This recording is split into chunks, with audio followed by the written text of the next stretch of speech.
Good evening, everyone. Thank you so much for being with us tonight. My name is Sam, and on behalf of Book Soup, I'd like to thank everyone for joining us for our next virtual event with Max Brooks, here to discuss the new novel out today, Devolution, a first-hand account on the Rainier Sasquatch Massacre. So congratulations on your release, Max, and thank you for being with us tonight. We are so excited and grateful that our bookstore could bring authors and their works to our community during this uncertain time. And we'll continue hosting events in the future, all through July as well. And you can learn more about them on our website at booksoup.com, as well as our social media at BookSoup. Our next event is this Thursday, June 18th at 4 p.m. instead of 6 p.m. with Amru Al-Qadi and Mona El-Tahawi to discuss Amru's book, Life is a Unicorn, A Journey from Shame to Pride and Everything in Between. So tune in. And for regular updates on upcoming events, please feel free to subscribe to our email newsletter, which you can also do on our website. This evening's virtual event will end with a Q&A. So to submit a question, please use the Ask a Question button at the bottom of the screen, which you can see below the green button. And if you see a question on the list that you'd like for Max to answer, you can click the like button and they'll bump up accordingly. And we will do our best to answer as many questions as time will allow. And please also consider supporting our bookstore and our author tonight by purchasing a copy of tonight's featured book, which you can do by clicking on the green button at the bottom. It'll take you to our website where you can complete the process. And we're also selling digital books on Libro FM, and I can send that link out as well. So with that said, let me introduce our guest speaker for this evening. Max Brooks is the internationally best-selling author of World War Z, The Zombie Survival Guide, and Minecraft: The Island. His graphic novels include G.I. Joe, Hearts and Minds, The Extinction Parade, Germ Warfare, A Graphic History, and the Harlem Hellfighters. He holds dual fellowships at the Atlantic Council's Brent Scowcroft Center for Strategy and Security and the Modern War Institute at West Point. And without further ado, I'm going to turn the camera over to Max. Sit back, relax, and enjoy the presentation. Thank you, Max, for being with us. Thank you, everybody. Thank you for coming. Thank you for, and by attending, I mean opening your laptops, which I think is probably harder now. You know, I think now that we do these online events, there are so many other choices. It's as easy to look at me as it is to look at anything else. So thank you for your time, and we're going to jump right in. Today, we are going to talk about survival. And what does that mean? Because that is the cornerstone of everything that I write about. I write about basically adaptation. What happens when the tools, the means, the skills of doing something no longer work? What happens when the reality, the way, the normal is no longer normal and you must change in order to survive? Forget thrive, just keep going. I write about that in pretty much everything I do, be it zombies, Bigfoot, Minecraft, World War I. And that really started with me. I write from a very personal place because as a little kid, I was diagnosed very early on with dyslexia, which meant that the way to survive in school, the way that all the other kids were surviving, did not work for me. And working harder was not the same as working smarter. I was working harder than all of them, and I was doing half as well. I was very lucky. I was very privileged. There's a lot of assumptions that being the son of Mel Brooks and Anne Bancroft, that I led a very privileged life. And anyone who assumes that is 100% right. I was insanely privileged because I had the best mom ever. Because somehow my mother discovered that I had dyslexia and was then able to help me adapt in order to survive. She had me tested. She invented all these coping mechanisms. I couldn't read, could not read. So my mother took all my novels to the Institute for the Blind, the Braille Institute, which is right here in LA. I encourage you all to make a donation to them. And all those books were put on audio cassette so I could listen and I could get through my reading. That is incidentally why, if you listen to the audiobook of Devolution or World War Z, they're amazing because I learned at a very early age that that is an art form unto itself. So audiobooks, not timed tests, one-on-one with teachers, tutoring, learning how to type. I had horrible penmanship as a kid, and that's all teachers cared about in like 1981. Well, his penmanship is very bad. To which my mother knew that that was BS. My mother knew that penmanship was going the way of the oil lamp and the horse and buggy. She knew somehow that computers were the way of the future, and she said to me, if you're going to be a writer, if you like to write stories, you need to learn how to type. And typing will also erase your bad penmanship. So she put me in a typing course when I was in 8th grade. So adaptation. That was the only way I could get through. And it became my normal. And then as I got older, I started to explore what that meant for things like disaster and war.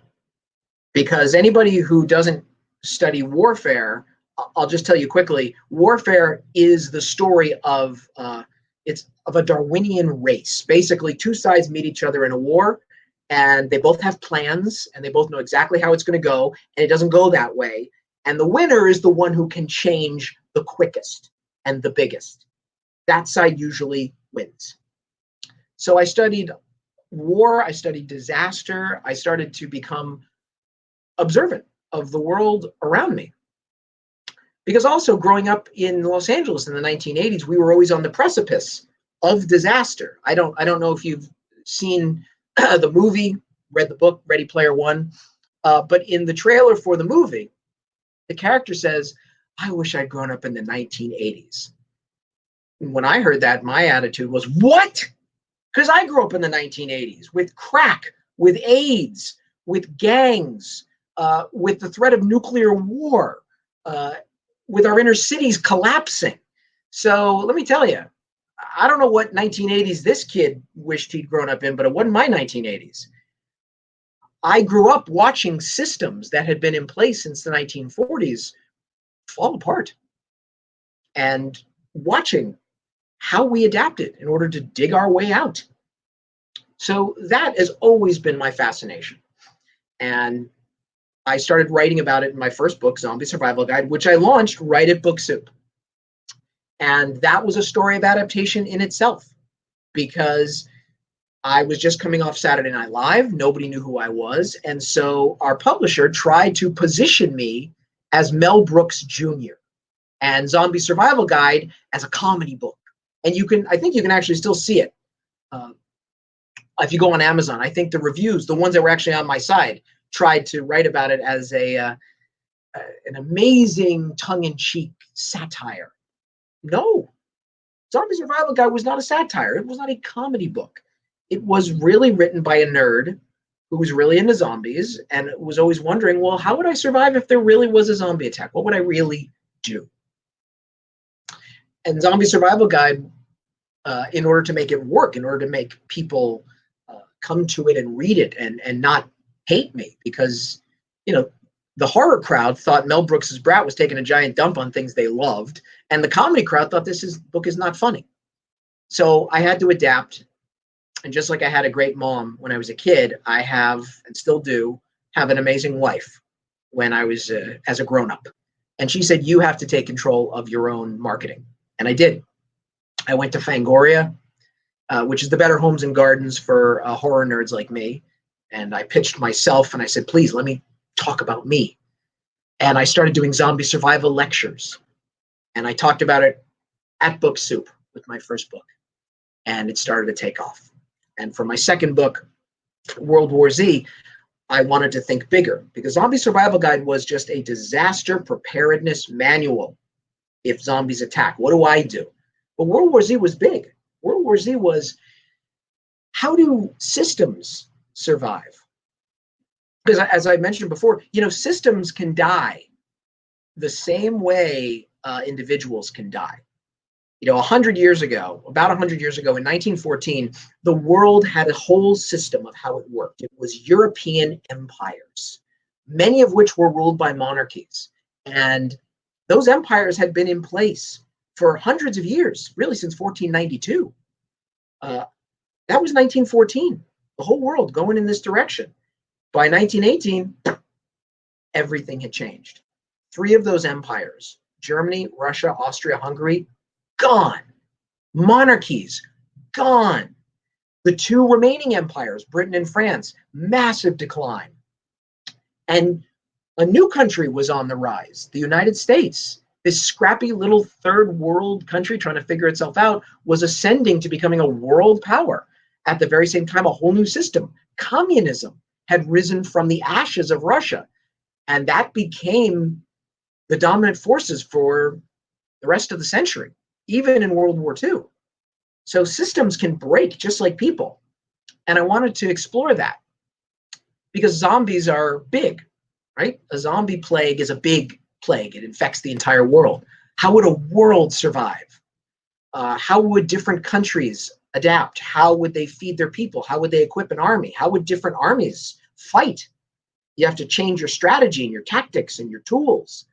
So I wanted to write about that, and I wrote World War Z. And I owe that all to, obviously, George Romero, but also Studs Terkel, who wrote a great book called The Good War. If you're interested in World War II, that's one of the best books ever written because it's interviews with survivors of World War II. It's an oral history. It's just World War Z, but real. And my new book, Devolution, is the story of how a community survives. A community that is absolutely unprepared for what is coming its way. This is Devolution. It is the first-hand account of the Rainier Sasquatch Massacre. This is a Bigfoot book, but it is much more.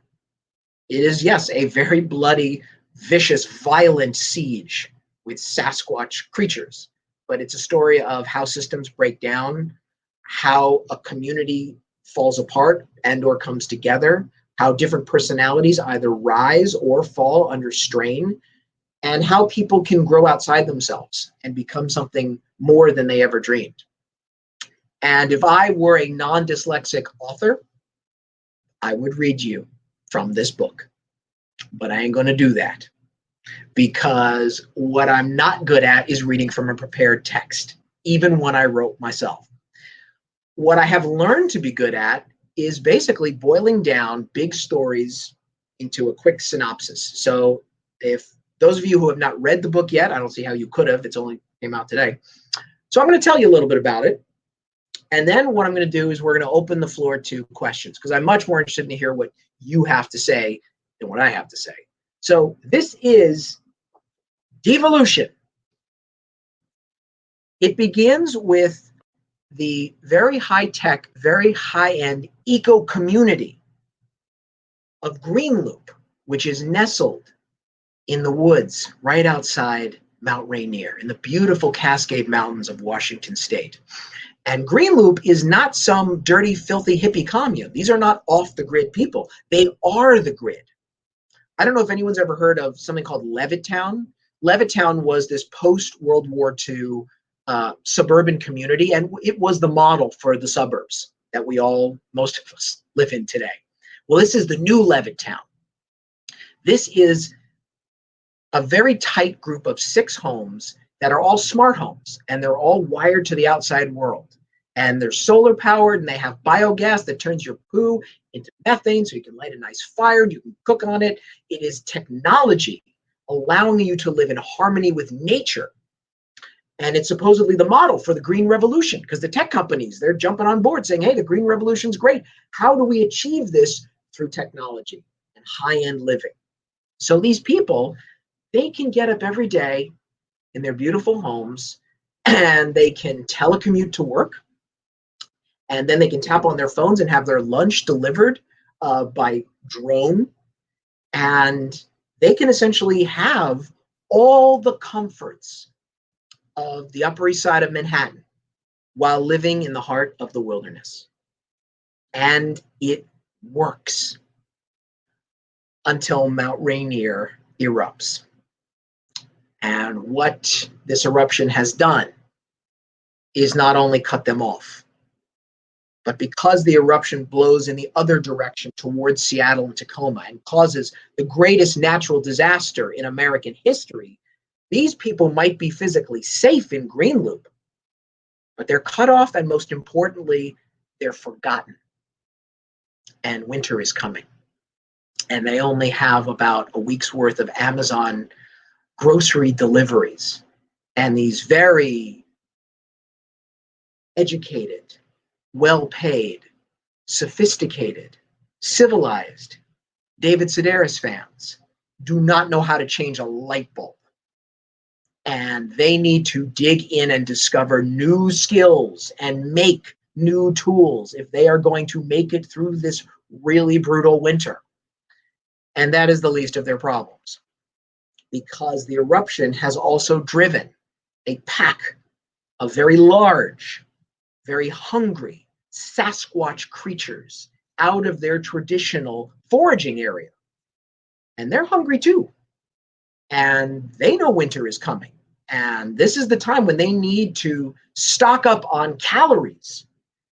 And they come up against Greenloop, which is essentially a pen of sheep. So if you were going to boil this book down into a bumper sticker, it would be Ira Glass and Fran Lebowitz versus Bigfoot. That is the story of Devolution. And before I say anything more, I think that we should open up and get your questions so I can talk more specifically about the book, about the process, how I wrote it, about the research, because anybody knows me knows that I do way too much research in everything that I do, because I want to make it very, very, very real. So we can talk about that. We can talk about the audiobook. We can talk about how we had to adapt in this era of COVID-19, because I'm supposed to be on a book tour right now. I'm supposed to be there with you. So whatever you want to know, I'm here to answer your questions. Sam, Yes. Let's get going. All right. So question number 1, Tony, what inspires you to write the way that you do? A little vague, but. Okay. Tony, if you mean the way that I do, do you mean, I'm assuming, and I could be wrong, that you mean like in a journal format, because World War Z was like an after action report. Zombie Survival Guide was a manual. And this is written like a journal. This is the journal of one of the survivors. Well, we hope she's a survivor. She disappeared because the premise is that after the horrible eruption, Seattle-Tacoma has calmed down. Suddenly, a group of rangers combing the wilderness for survivors come up against this destroyed village, ruins, charred ruins, buried bodies. What happened here? This is outside the blast zone. They discover the journal of Kate Holland. And that journal is the core of the story. So we are reading her words, and every now and then we jump out into interviews with people who will give us a little more context, like her brother who started the investigation, like the ranger who found her, a manual that explains about Sasquatch. So the reason I wrote that way is because with all my writings, the story dictates the style. What I mean by that is different stories, I think, should be told in certain ways. Like Zombie Survival Guide. It's a novel. I mean, it's not. I mean, it's a manual, and it should be a manual. Perfect. World War Z. How am I going to tell the story of an entire world? Well, Studs Terkel, The Good War. Perfect. I'll take that format. I'll zombify it. The Harlem Hellfighters. If you have never heard of this, is a true story. 100 years ago, a unit of African-American soldiers enlisted to fight in World War I, and they were set up to fail by their own government. And even though their own army tried to sabotage them, they came home as one of the most decorated, heroic units in the entire U.S. Army, and almost nobody knows about it. Well, that works really well, I think, as a comic book, as a graphic novel, because race is all about vision. Race is all about what you see. I didn't want the readers to forget what color these guys were, because they were never allowed to forget what color they were. So, graphic novel. This, I wanted it to be a mystery. So I couldn't exactly do an interview with Kate Holland, because then we know automatically she survives. So I wanted it to be like the lost colony of Roanoke if we had found a journal. What happened? So the journal format still leaves it eerily open-ended. Sam, next question. Yes. This is from KSK Live. What are your top 3 necessities / needs in a survival situation / Holocaust? Oh, well, honestly, it depends on the survival situation, right? Which, by the way, I had to do a little bit of adapting myself for COVID-19 because living in Southern California, I was ready for like an earthquake, right? I had disaster, on the brain. This is going to be a disaster. So the moment in January when I knew this disease was coming here, I went out and I got us prepped. What I didn't realize was this was not an earthquake. This is not the apocalypse. This was literally just going to be like house arrest, where the lights are on, the water's running, and most importantly, the freezer's working. So I made that mistake. I went a little too far. And I also didn't consult with the people I lived with, like my wife and child. So I went out and I bought all these rice and beans. And my wife was like, I don't like rice. I don't like beans. Oops. So literally 24 hours before the lockdown, I had to race to the plant store because my wife loves leafy greens and we should eat more leafy greens at dinner. So I raced to the plant store, bought all these seedlings, put them in the garden. We've been living on spinach and lettuce from the garden ever since. So different situations require different tools, right? There's no one size fits all, no one size. We live in a desert in Southern California. So this water, a means of storing water, a means of purifying water is going to be your number one priority. Because right now, if the water stops running, we will die very quickly in Southern California. But if you live in Washington State, there's water falling from the sky. So that's not as big of a problem. So I wish I could tell you in a disaster scenario, you need this, this, and this, but the tools will depend on the situation. I will say one thing that you always need, always, is clarity and calmness. Because I was asked once about COVID-19, when do we panic? To which my answer is never. Never. You've never read a survival story, either by an individual or a group or a nation, where you get to a part of the book where they say, and then they lost their minds and then everything was okay. Sam, anything else? Yes. This one is from Dan. What nonfiction books on cryptozoology / Bigfoot did you research for Devolution? Oh my God. Well, I'm glad you asked. And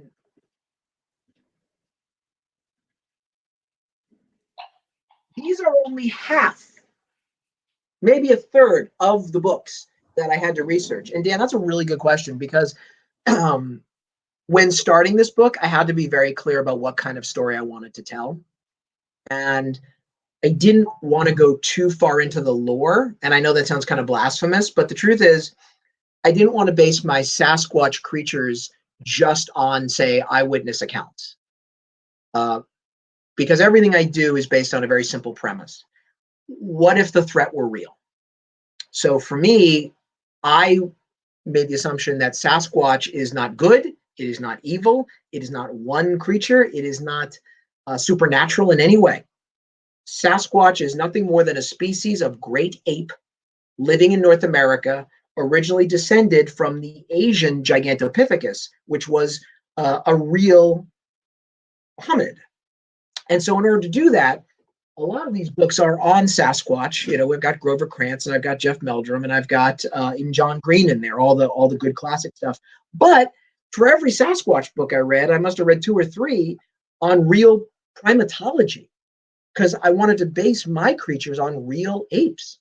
How do real chimpanzees and bonobos and orangutans and gorillas, how do they live? How do they interact? What do they eat? What makes them aggressive? So I had to do a lot of research into that. And also a lot into Gigantopithecus, because we don't really know that much about it. We've only found a few teeth and jaw bones. But what we have discovered, what we do know is what the terrain, what the environment was like in Asia at that point. And climatic shift definitely determines what creatures survives and what don't. So I had to do a lot of study into the Pleistocene era of the world. Also, I will say that I had to do a lot of hands-on research. Maybe I want to jump to the next question, but if I don't get asked that specifically, Sam, can you make sure that we go back to this before Yes. it's over? Talk about the hands-on research I did. Next one. Yes, this one's from As certain monsters increase or decrease in popularity, what do you think that says about our cultural values and anxieties? Oh, I mean, let me just qualify by saying that I'm not very good at predicting what's going to be popular and what's not. Because if I were, I would be coming to you from my private island. I would have made a lot more money. I write for me. I write what I'm into. I mean, my first book, Zombie Survival Guide, even though it came out in 2003, I wrote it in the 90s when zombies were about as far off the radar as you could get. I mean, the 90s were such a great time that Bill Clinton could do dirty things in the White House and Freddie Prinze Jr. could be a movie star. That's how far the apocalypse was from anybody's thinking, but not me, especially when the Y2K fear came around. So I thought, all right, people are Y2K. What if it was zombies? World War Z, people asked me if it had to do with 9/11. It really had more to do with Katrina, because Katrina was much more of a systemic breakdown than 9/11, I think. And with Sasquatch, I've been into Sasquatch since I was 6 years old. We can talk about that in a little bit. But as far as your question, what monsters are popular? I mean, I definitely agree with you. I think you're right on the money. I think that societies, cultures use monsters as a great way of exploring their anxieties. You know, Godzilla did not just happen. You know, Godzilla was a way for post-war Japan to exercise its national trauma of the war, and not just being nuked, but the fire bombings of their cities, the starvation, suddenly the surrender. The idea that being told that they were the children of heaven, and then suddenly there was another power on earth a lot bigger and badder than they were.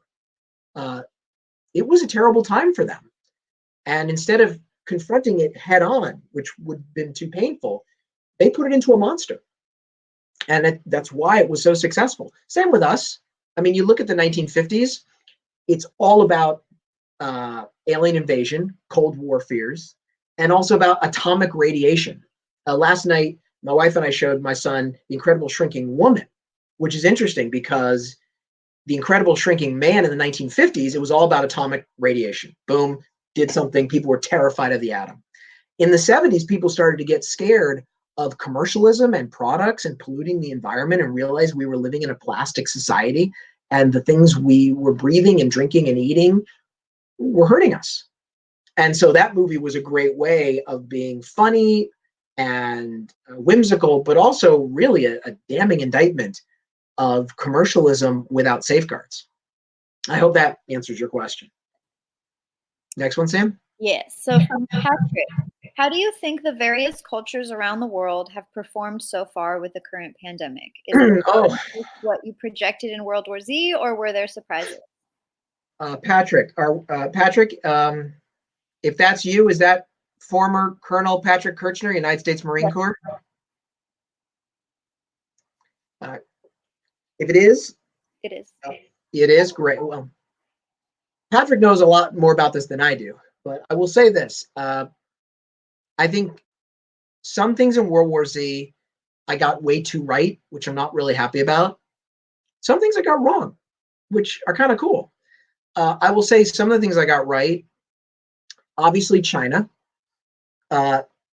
which is why I put my zombie virus in China, because in order to make the zombie plague spread around the world, what do you need for that to happen? You needed a perfect soup of a large population, preferably rapidly urbanizing, so they're all clustered together. Number two, you need a top-of-the-line transportation network, because that virus needs to be able to travel. You know, incidentally, that's one of the things that has saved us as a species from a lot of African diseases. It's their lack of infrastructure. those viruses crawl out of the jungle into a village. A lot of times they stay in the village. They can't go anywhere. Which, by the way, if you know anything about China building massive infrastructure projects into Africa so they can exploit the resources, that could be a very deadly combination. So you need infrastructure, you need a population, you also need a government that's willing to sit on the truth. That's why I couldn't put the virus in some place like India or Indonesia or Mexico, because one intrepid reporter could blow it wide open. You needed a government like the Chinese that has absolute iron control over the media and can do a total blackout, which, by the way, they did in SARS. Everything I wrote in World War Z is based on something that's already happened. Everything. I made nothing up. So China acted exactly like I thought they would act in the real COVID-19. Israel, surprising, the way I thought they would act. They locked down, they were early, and of course the ultra-Orthodox tried to screw it all up, just like they tried to screw it up in the book. Surprised that was true. The United States has done worse, because, well, we all know we have the most unqualified captain of the ship of state in American history, and the ship has already had mechanical problems for some time. I would have expected some huckster to be selling a false cure. I wouldn't expect that to be the president of the United States. I would not expect, I would expect it to get bad, but then I would expect us to turn the corner. Because that's what America does. America is very good at, unfortunately, getting sucker punched, and then we pull ourselves together and we rally and we adapt. Americans are like masters at adaptation.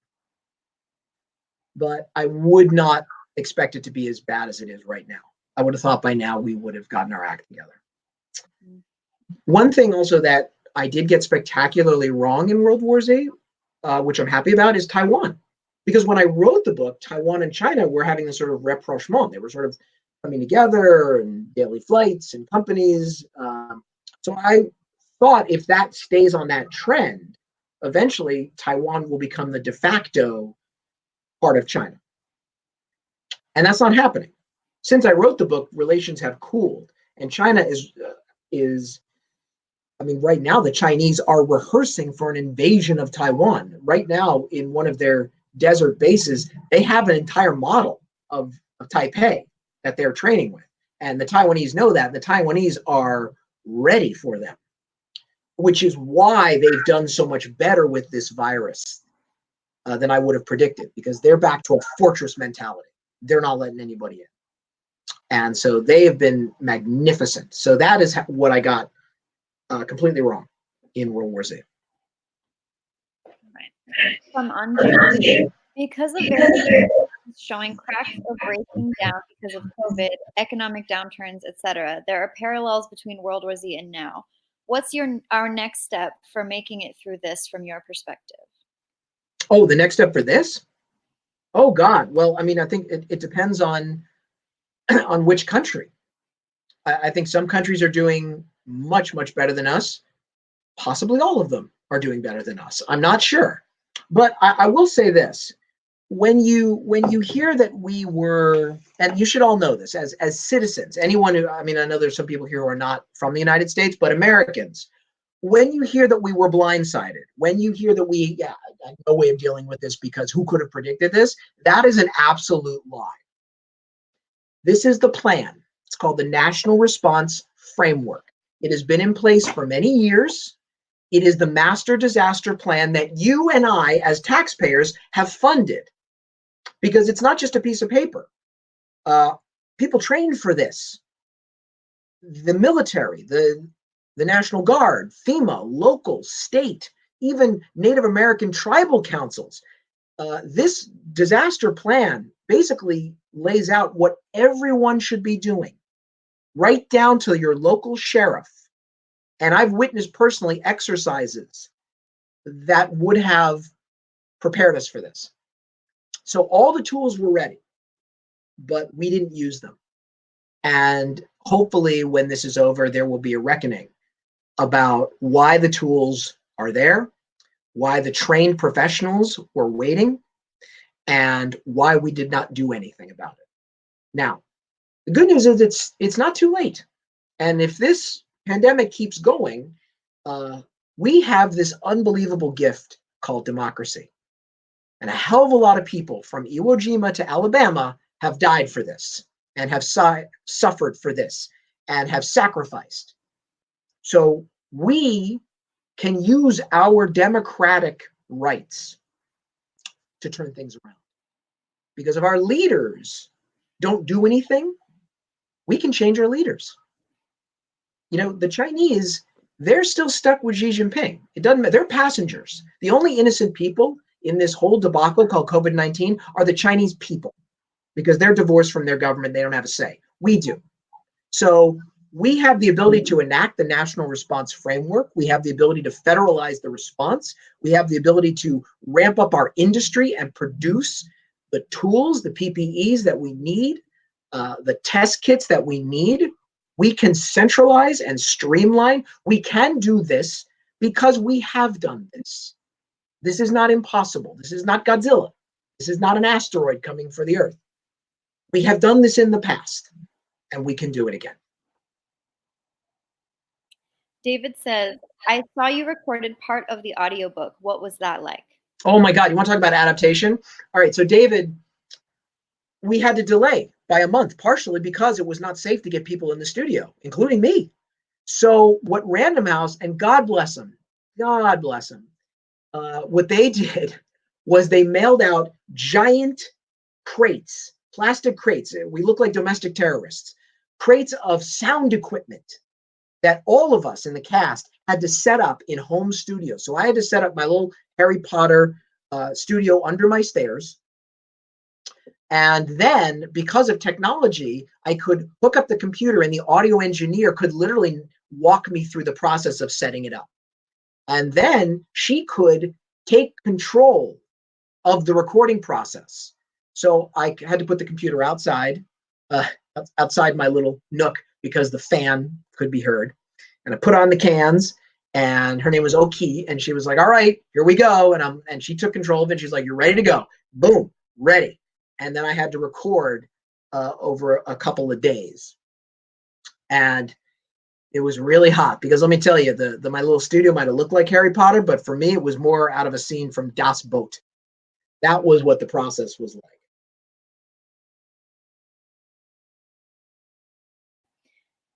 From Ortamir, World War Z is one of the best audiobooks ever recorded. It's also eerily prescient of our current times, albeit the pandemic is supposedly less destructive.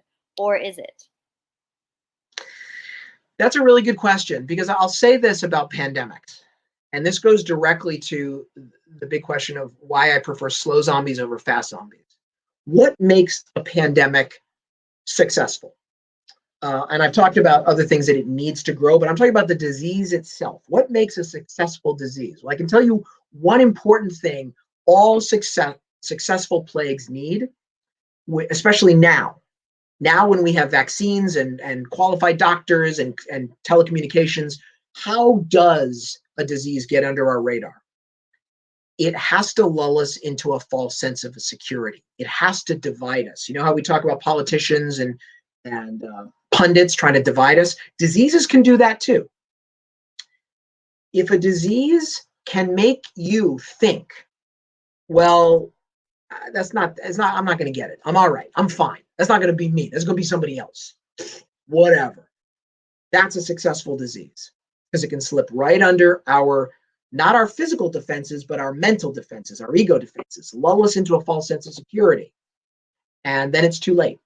And it did that with the plague of my generation, with AIDS, where for far too long, AIDS was a them disease. Well, I'm not gay. I'm not an IV drug user. I'm not a Haitian, whatever. That's for them. Let them die. Too many people said that. And by the time we realized, oh my God, first of all, we're freaking human beings and we have to save our fellow human beings, it was too late. The genie was out of the bottle. And we had a worldwide pandemic on our hands. So to me, that ability to lull you into a false sense of security, that is the slow zombie. Because a fast zombie that sounds the alarm bells. Oh my God, look at that. The fast zombies running down the street. Quick, kill it, shoot it. To me, the fast zombie is a disease that is so scary, you cannot ignore it. To me, the fast zombie is Ebola. Ebola is so scary. And it's so terrifying to watch, to bleed out, your organs liquefying, you crash, and your blood coming out of your eyes, your nose. You can't ignore that, which is why we had such a magnificent response. We sent the US military to West Africa. So to me, the fast zombie is much more stoppable than the slow zombie. Because the slow zombie, you say, oh, please, I can hit it with a brick, it's fine. AIDS, slow zombie. Zika, slow zombie. Well, I'm not pregnant, I'm never going to get pregnant, whatever. What do I care? This was a hell of a slow zombie. It's fine, it's fine. It's like the flu. It's like the flu. It's not like the flu. I haven't today checked on the American numbers yet, but as of yesterday, we were this close to losing as many Americans to this disease as we lost in World War I. We lost about 116,000 Americans in World War I. That's probably where we've hit today, without a shot being fired. So to me, the slow zombie and the disease that you can ignore, that's the danger. And I don't think we're doing very well. Next one, Sam. Yes. Are the whiteboards behind you your writing process? And if so, how do you utilize them? Yes, this is my writing process. You get to come into my glorious, glamorous inner sanctum, which is my attic, and it's 112 degrees.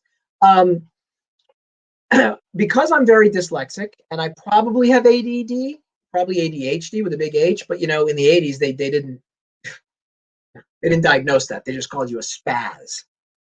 I need to have the ideas in front of me. So the one in the way back, I tend to keep for, like, say, big questions, big systemic questions about, like, well, how would I do this? Then I have sort of basic beats of how I would lay them out. And sometimes I get really granular. And sometimes I have constants.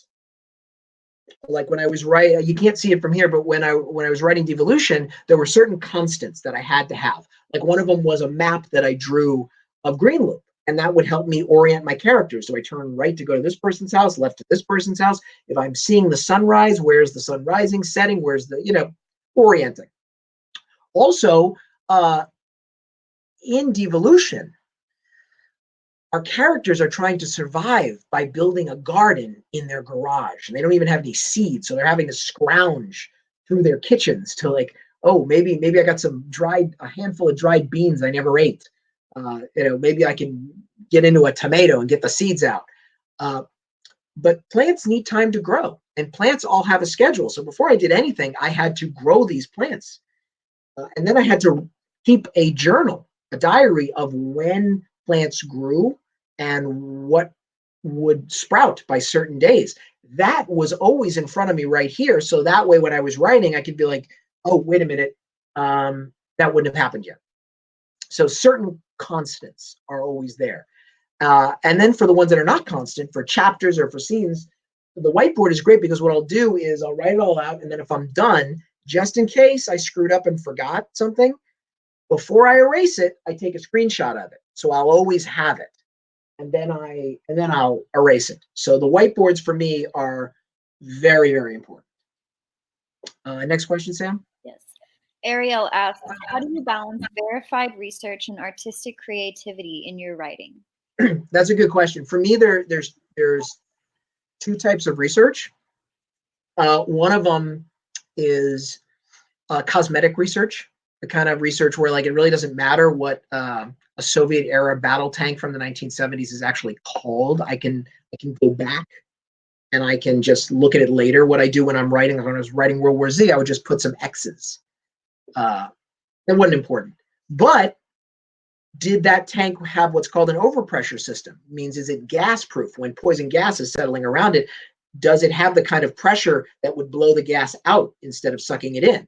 So that research will determine what happens in the scene. So that's important. For me, reality, verisimilitude is very important. I mean, I try in every book that I've written to do a fictional threat, but factual response. And especially with Devolution, I had to go hands-on. I think this is a great opportunity to talk about some of the stuff I have to do. In Devolution, our characters have no weapons. And why would they? I mean, you're completely safe from crime. You're in the wilderness. And if, for God forbid, somebody does try to break in, you have an alarm that'll call the cops and you're fine. So they got nothing. So they have to make weapons. And they don't even have tools. They don't even have like a toolbox under the sink. Why should they? It's a smart home. Something doesn't work in the house, sends a signal. Handyman comes in from town in his electric van. They don't even have tools. How do you make weapons? From what you have around your house with nothing but what you have around your house. So I did that, but then it was very important for me to make these weapons myself to see if they could be done, because I'm always terrified that someone's going to bust me and say, well, I tried that and it didn't work. Because I know that's how I feel when I watch stuff. My wife, I don't know if she's watching now. She's in the house, in the attic. It's very hard to watch TV with me. I'm sorry, honey. Because everything we watch, I'm like, oh my God, are you kidding me? That would never happen. That could never happen. So that's the voice in my head saying, you better verify. So I verified. This is an axe that was made by my characters that I had to make myself using nothing but bamboo, a rock, a little paring knife, wire from a lamp, a little electric, floor lamp, which we didn't need anymore, and a sobakiri, which is a special kind of cleaver used to make soba noodles. So I can tell you, when you read the part of weapons being made, I made them all just to be sure.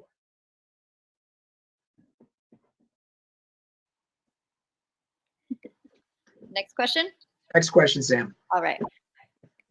From Keith says, each of your characters have different perspectives and different backgrounds, yet you are able to provide perspectives based on those backgrounds, which most writers struggle with. How do you develop your characters and their personalities in depth? Well, I don't know if this is a strength or a weakness, but I can tell you all my characters are based on somebody I know, or they're a combination of people that I've met. I tend to be a recluse. I tend to be antisocial. Part of it is how I was raised. I was an only child who grew up in my room. And also, when you're the child of celebrities, in a world that was starting to become very dangerous, my parents were very protective of me. So, and also just because I'm a weird guy, what all that boils down to is I have no comfort zone socially. So anywhere I go, I'm uncomfortable. But the good news is I can go anywhere now. I can go anywhere. I can talk to anybody about anything. And I don't have that emotion tugging at me to get back to my comfort zone where I feel comfortable. My comfort zone is my home with my wife, my son, my dog, and a few very close friends. But I've been lucky enough that I have lived a rich enough, full enough life and have met so many different, interesting people that I can pull from that and I can get their perspectives and hopefully channel it into my characters so I can have a diverse enough group of people with different wants, different needs, different fears. That comes from the fact that I pretty much don't fit in anywhere. I hope that answers your question. All right. From Casey Shaw, says, huge fan and thank you for being here. I know you are a heavy researcher for your books. How did you go about researching for a Sasquatch book, and did you find it more difficult than for the subjects of your other works? Yeah, I did. You saw the Sobakiri. The thing is, like with World War Z, it was big. So a lot of it was book learning and a lot of it was talking to experts. But I couldn't do a lot of hands-on research. I didn't have the access. I have traveled to a lot of the countries that I've written about, but I've never been inside a T-72 tank. Been inside a T-34. I can tell you that. That's very cramped. But a lot of that stuff I didn't have the chance to do. It all had to be talking to experts. Zombie Survival Guide, I actually did have a lot of hands-on research.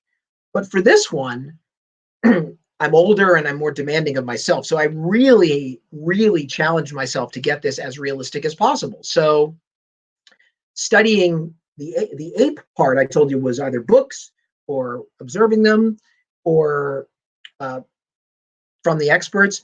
But the survival part, I had to actually do. Like I said, the weapon behind me, but also I had to plant the seeds, like I said before, and Greenloop.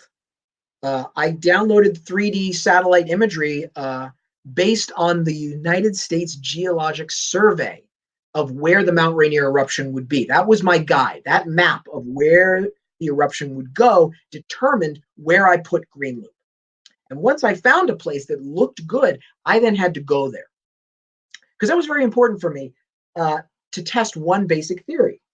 Because when they're cut off, and I'm not spoiling too much in the book, but the moment they're cut off, they have a town meeting. And someone says, well, why can't we just walk out? To which another character says, are you kidding? Do you know how punishing this terrain is? Does anyone even have a paper map and a compass? None of you. You drive in and out. And when you go hiking, it's on a hiking trail. And you all have GPS on your phone. That's all gone. You can't walk out of this. We are trapped. So I had to go make sure that that was true. So I went, and boy, you want to talk about not being able to walk out? I couldn't walk in. The road that I tried to get to, the road that was on my paper map, has been overgrown for 30 years. There were trees growing up through it. And then I tried to hike in, chopping through with the knife, and couldn't get through. Too dangerous. Then I went back, tried to talk to a park ranger about an easier way in, and she was like, oh, no, you were on the good trail. That was a trail. So I proved that. But then I also proved something else. I've been going up to the Pacific Northwest for years, but always in summer when it was nice. And a friend of mine, one of the people who inspired Greenloop, told me, he grew up there, and he said, look, living in the Pacific Northwest, there's a time right around the fall when the weather just changes like that. It's just a 180. And sure enough, when I got there, it was still beautiful. I woke up the next morning, and suddenly there was that crazy change in the weather. And that's important for me. It's important for me to defend my book like it's a PhD thesis, which is why if you buy the book, you'll see I thank all these people, because that's part of the team effort to making this thing as real as humanly possible. Next one, Sam. Yeah. Otter, is there any thought in World War Z to what the interviewer was doing during the Z War? Oh, I always wondered. But you know what? The truth is, he tries to make himself invisible, which is what I did. And by the way, I got this from Studs Terkel, The Good War. He tried to make himself invisible. I just tried to make myself a mouthpiece. How do I know it's even me? It might not be me. And as a matter of fact, we had this issue with the World War Z movie, because J. Michael Straczynski, who wrote the first draft, he created the character of Jerry Lane, and he had to go to the Writers Guild because they might not have given him original credit on the movie. So he had to go and fight for that and say, no, Jerry Lane, I made that up. That's not in the book. And I had to go back him up, and I had to testify. And I had to say, no, there's no me. You don't know it's me. How do you know it's me? I never say it. So I tried to keep my voice as far out as possible, which not as much in Devolution, but definitely in World War Z. Natalie asked about the movie. Oh, what about the Devolution movie? Sorry, I'm assuming that she wasn't specific, but I'm assuming that it would be about this book. Oh, well, here's the crazy part. We just announced that there's a Devolution movie. Truth is, there's been a Devolution movie before there was a Devolution book. Seriously, years and years ago, I went to Legendary and pitched to Thomas Tull, who started Legendary, the idea behind Devolution. Loved it. And they hired a screenwriter, and they hired a director, and they went through the whole Hollywood development process. And it wasn't really going in the direction I had originally wanted it to go. So the project kind of sputtered and died, as do 99.9% of most movie projects. But I didn't shed any tears. I thought, all right, well, whatever. And years later, the wonderful woman who, for some reason, is still married to me, said, you have to write Devolution as a novel. You have to tell it your way. And so I went back to Thomas Tull and I said, look, can I just have the novel rights back? You can keep everything. Keep the movie, keep video game, whatever. Just give me the book. And Thomas, God bless him, was generous enough to do that, which is why he gets such a big thank you in my book. Now, since that's happened, Legendary's interested again. We're back on. So they want to make this movie, and we'll see what happens. So hey, fingers crossed. Tamir says, what should we do to survive the current global catastrophe? I feel like you may have answered that, but if you have anything else to add. No, let's talk about like practical things, because I talked about the big things about sort of voting and changing the government. That's the big stuff. Let's talk about the tactics, because this plague's not going away, and they're opening up. They're opening up everything. We've basically, our new national strategy is to declare victory, even when the war is going on. That seems to be our new strategy. Oh, war's over.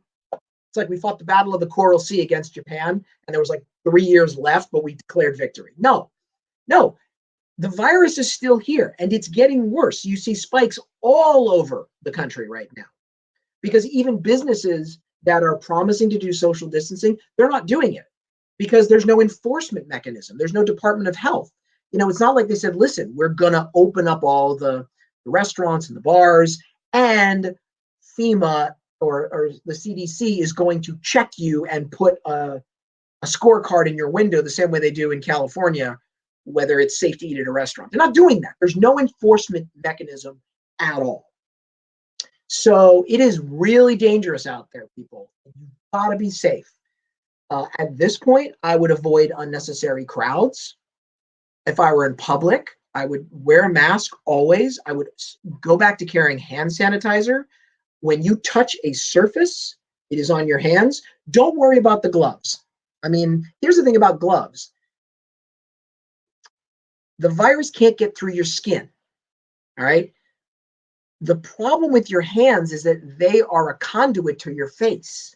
So if you touch a doorknob that someone else has just touched, and then you rub your eyes or scratch your nose, the virus is on your hand and it gets inside you. That's the vector. So if you're wearing a glove and you do the exact same thing, the virus is on the glove. So you've just still put the virus inside your body. So be aware. That's called fomites. Be aware of infected surfaces. Wipe them down. You get in an elevator.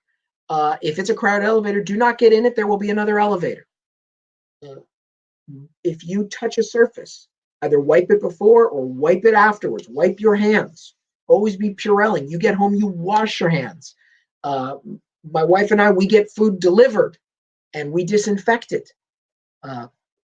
So there's a lot you've still got to do. The problem is, now that we've opened up the country and our government has basically just surrendered, the onus is on us to protect ourselves. I mean, it's literally like if we were fighting an enemy army, and our government just gave up and disbanded the army, and the enemy forces were marching through the streets. What would be up to us? So we are, at this point, to use an 80s reference, we are fighting a red dawn against this pandemic. So be safe, be conscious, be careful. Wolverines. Mary asks, how do you recommend teaching freshman high school students about the Green Revolution? You know what? If we talk about, the Green Revolution, you mean saving the planet?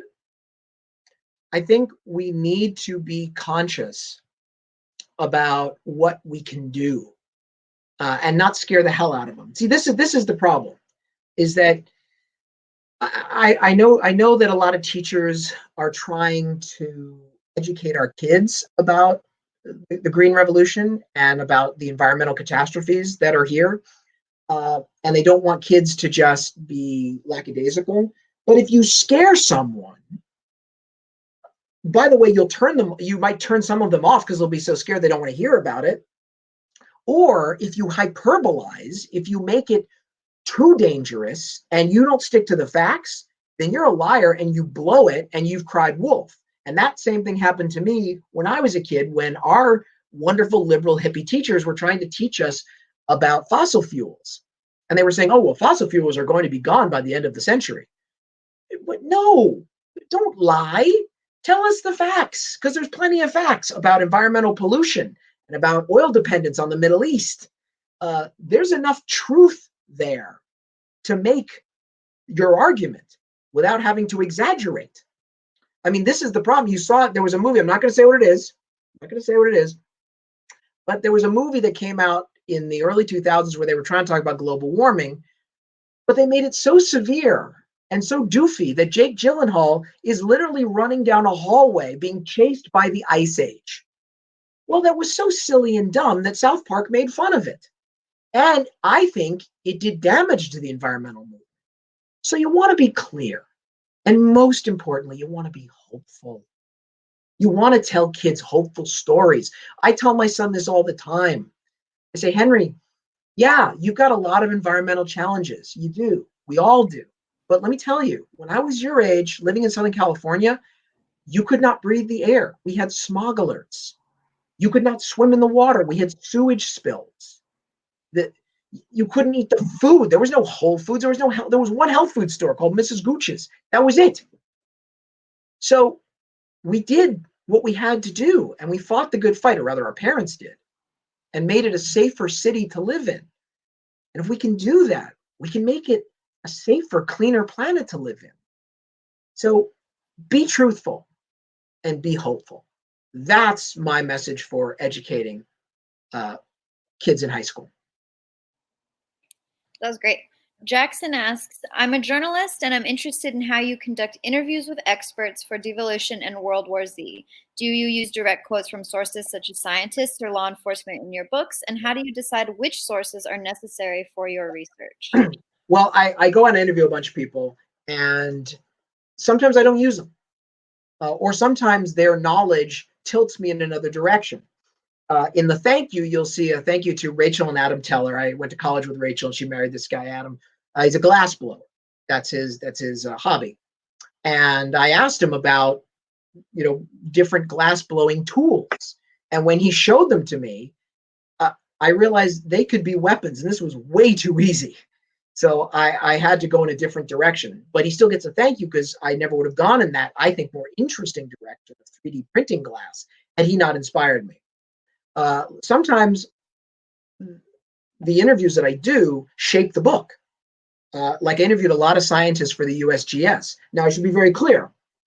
A lot of time when I interview these experts, they're very sort of buttoned up and they don't know me from Adam. So I don't call them and say, hey, how's it going? I'm Max Brooks. I'm doing a Bigfoot book.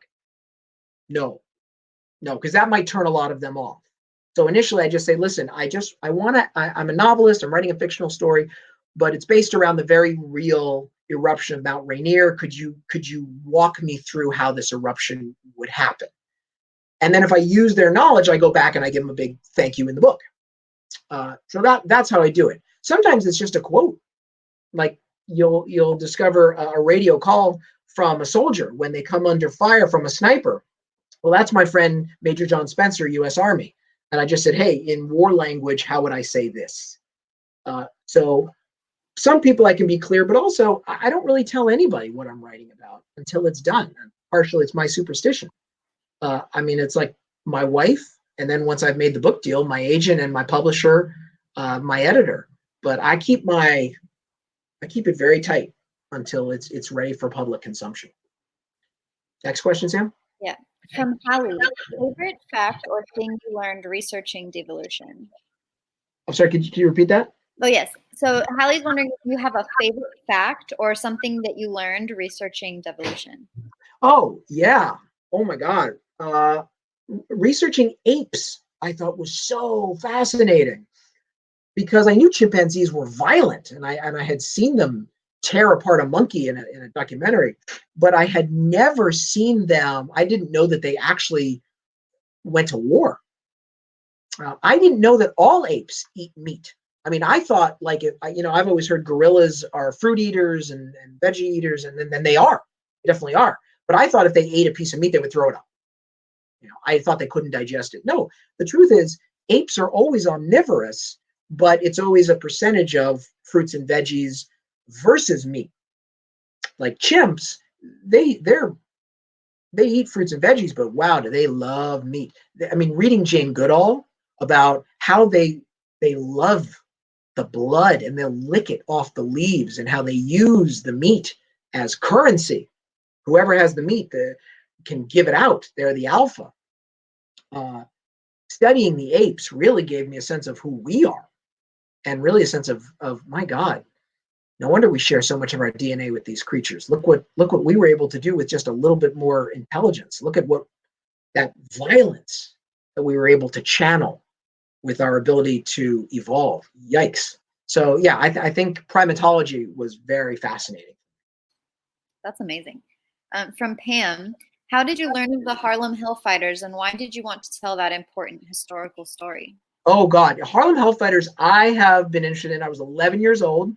There was a young man who was my parents' assistant. He used to pick me up from school, and he was getting his history degree at UCLA. He was an Englishman who grew up in Zimbabwe, back when it was Rhodesia. He told me the story of the Harlem Hellfighters. I was like, oh my God, there was a unit of black soldiers that our government set up to fail, but they came home as heroes.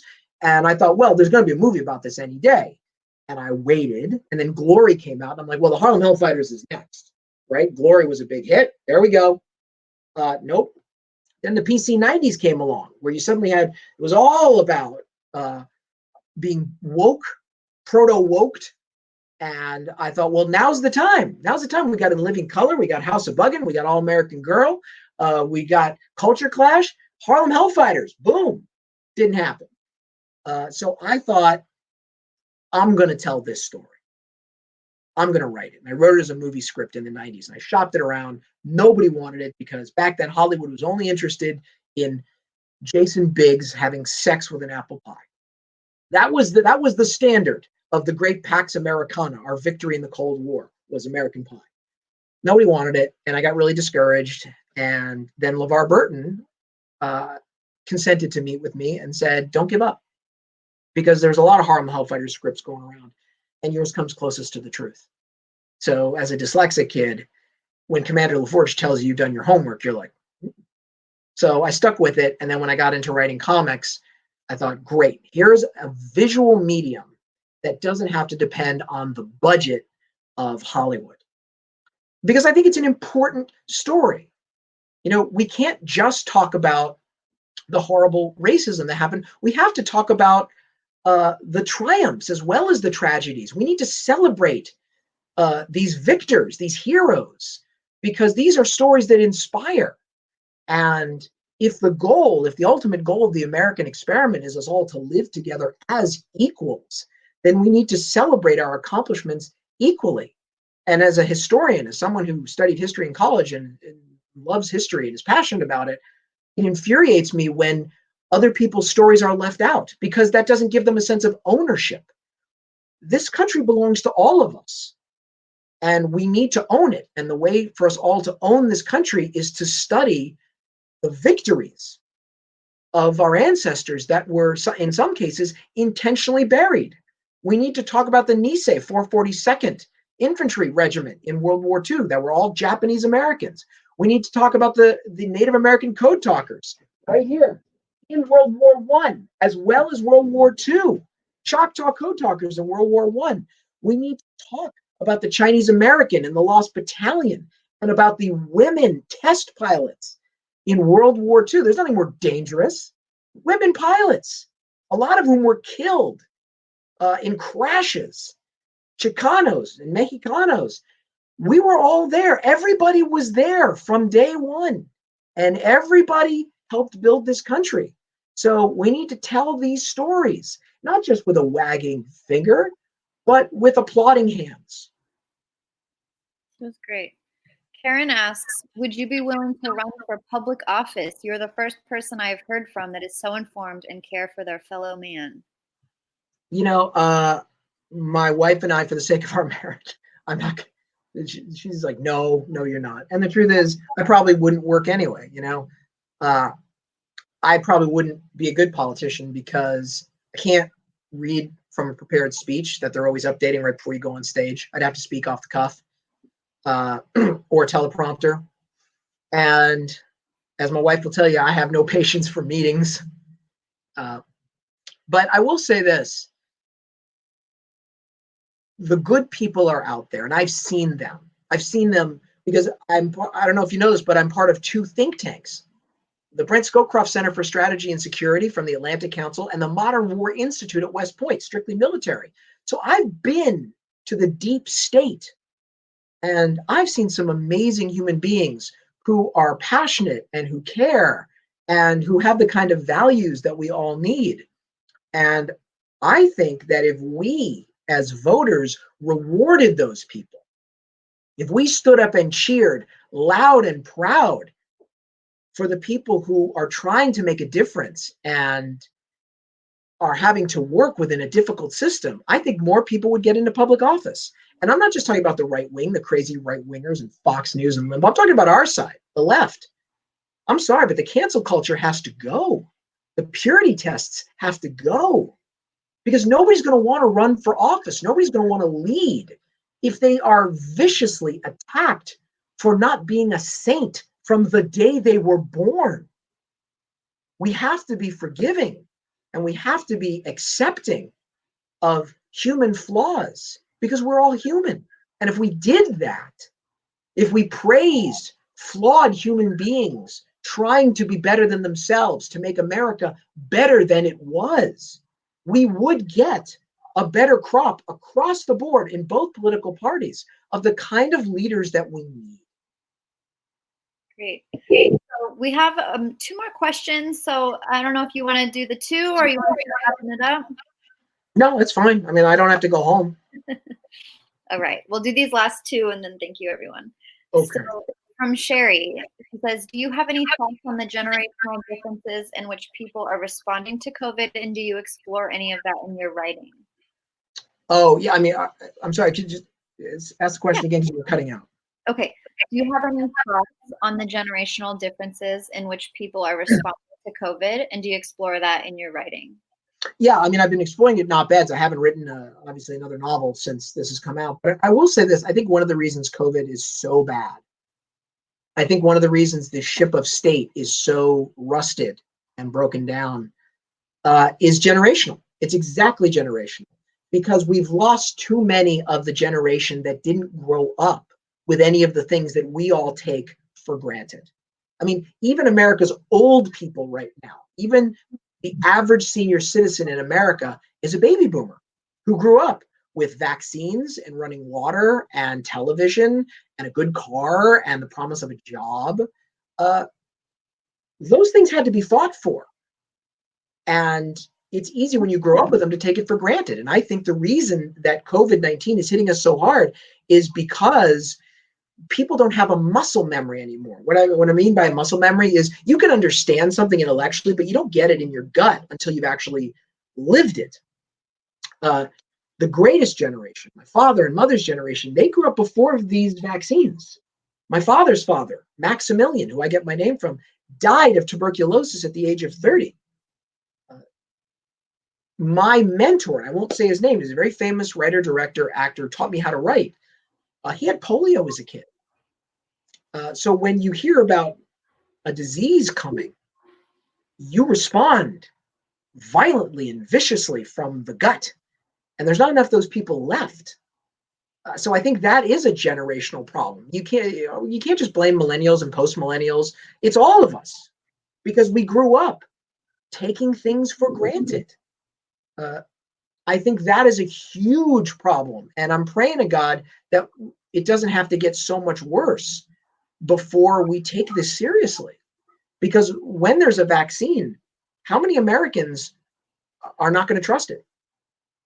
Because they don't trust their systems anymore. They don't trust the government. They don't trust experts. They don't trust science. That's a generational thing. That started in the 60s with the left wing, and then the right wing picked it up in the 1980s to the point now that they've eaten away at the center. And just as a side note, our enemies know this. All right. A lot of the anti-vaxxer movement did not start here. It started over there, and they flood social media with doubt. And people who are already used to doubting think, well, there's just one more thing for me to doubt. And Americans die. So I think we have to be very careful. And we need to renew a sense of trust in our systems. It's a really good point. Well, we have one more. Don't we have one more? If you like to do the, yeah. One more, and then you can all go home. You can all click over to Netflix. All right. How much of your description of Mossad's Red Team in World War Z is rooted in reality and research? That's real. That was real. I remember before I was even writing World War Z, I heard an NPR story. This was when we'd gone into Iraq and we realized that there were no weapons of mass destruction. Then it was all about, oh my God, who's to blame? And people were talking about groupthink. Well, the CIA all had groupthink. The military had groupthink. It was all group. Everybody all thought the same thing. Well, I heard an NPR interview with an Israeli intel expert who had said that the same thing happened to them in 1973 when they were attacked in the Yom Kippur War. And they had the intel. It was right in front of them. And all these experts got in a room and they all agreed that things were going to happen this way, but they didn't. They went this way. And Israel does not have the luxury of the United States. It's a teeny tiny little country that were surrounded by enemies. And in the 70s, surrounded by enemies who were actively trying to wipe it out.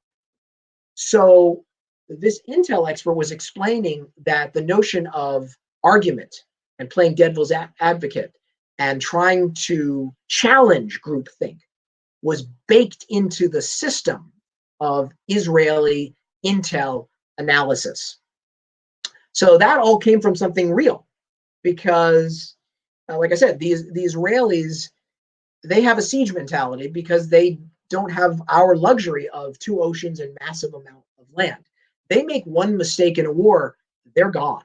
So yes, it's all based on factual research.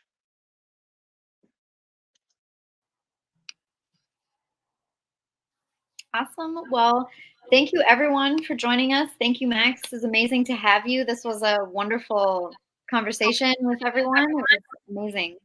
So thank you to everyone who tuned in, and we greatly appreciate everyone's time and the support of independent bookstores at this time.